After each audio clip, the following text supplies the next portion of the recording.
সফল নতুন দূরপাল্লার হাইপারসনিক ক্ষেপণাস্ত্র পরীক্ষা। প্রতিরক্ষা ক্ষেত্রে আরও শক্তিশালী হলো ভারত। প্রতিরক্ষার ক্ষেত্রে আরও শক্তিশালী হলো ভারত। রবিবার শব্দের চেয়ে দ্রুতগামী দূরপাল্লার ক্ষেপণাস্ত্র সফল পরীক্ষা করল ডিআরডিও। ১,৫০০ কিলোমিটার দূরত্ব অনায়াসে অতিক্রম করে যেতে পারবে এই ক্ষেপণাস্ত্র। শনিবার উড়িষ্যার উপকূল থেকে তারই সফল উৎক্ষেপণ হলো।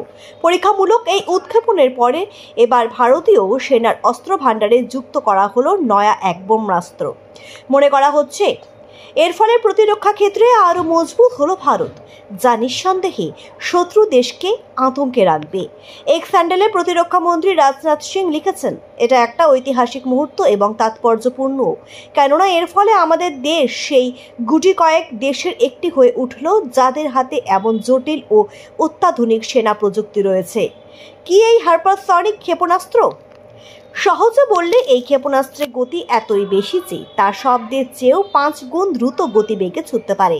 এই প্রথম নয়, এর আগেও নানা ডোমেনে পরীক্ষিত এই মিসাইল এবং সর্বক্ষেত্রেই এর সাফল্য নিশ্চিত হয়েছে। Doctor APJ Abdul Kalam missile কমপ্লেক্সের গবেষণাগারে তৈরি এই ক্ষেপণাস্ত্রটি তৈরি করতে ব্যবহৃত হয়েছে সম্পূর্ণ দেশীয় প্রযুক্তি।